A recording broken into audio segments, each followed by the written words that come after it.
Microbiologists make big leap in developing green electronics. UMass Amherst research finds microbe from the Potomac yields better electronic material.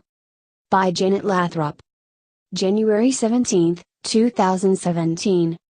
Microbiologists at the University of Massachusetts Amherst report that they have discovered a new type of natural wire produced by bacteria that could greatly accelerate the researchers' goal of developing sustainable green conducting materials for the electronics industry. The study by Derek Lovely and colleagues appears this week in MBio, the American Society of Microbiology's premier journal. The researchers studied microbial nanowires, protein filaments that bacteria use naturally to make electrical connections with other microbes or minerals. As Lovely explains, microbial nanowires are revolutionary electronic material with substantial advantages over man-made materials. Chemically synthesizing nanowires in the lab requires toxic chemicals, high temperatures and/or expensive metals. The energy requirements are enormous. By contrast, natural microbial nanowires can be mass-produced at room temperature from inexpensive renewable feedstocks in bioreactors with much lower energy inputs. And the final product is free of toxic components. Microbial nanowires therefore offer an unprecedented potential for developing novel materials, electronic devices and sensors for diverse applications with a new environmentally friendly technology, he adds. This is an important advance in microbial nanowire technology.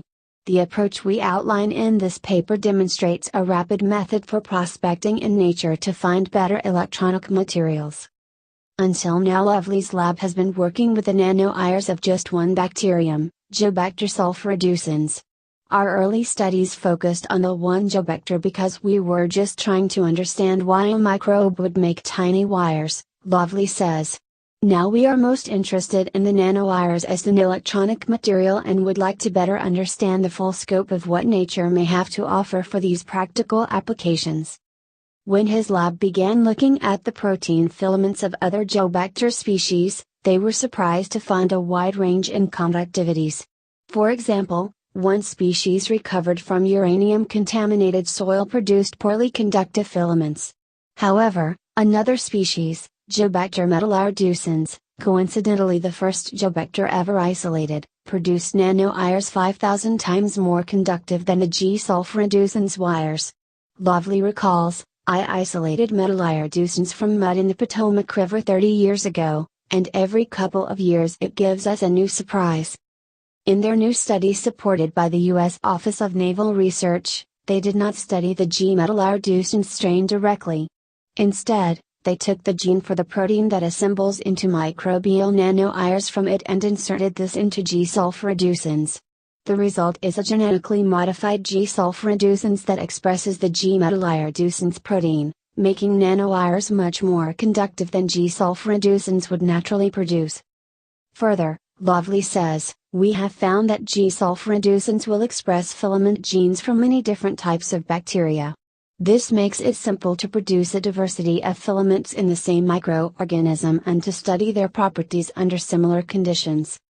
With this approach, we are prospecting through the microbial world to see what is out there in terms of useful conductive materials, he adds. There is a vast reservoir of filament genes in the microbial world, and now we can study the filaments produced from those genes even if the gene comes from a microbe that has never been cultured. The researchers attribute G. metallarducens nanowires' extraordinarily high conductivity to its greater abundance of aromatic amino acids. Closely packed aromatic rings appear to be a key component of microbial nanowire conductivity, and more aromatic rings probably means better connections for electron transfer along the protein filaments. The high conductivity of the G. metallarducens nanowires suggests that they may be an attractive material for the construction of conductive materials, electronic devices and sensors for medical or environmental applications. The authors say discovering more about the mechanisms of nanowire conductivity provides important insight into how we might make even better wires with genes that we design ourselves.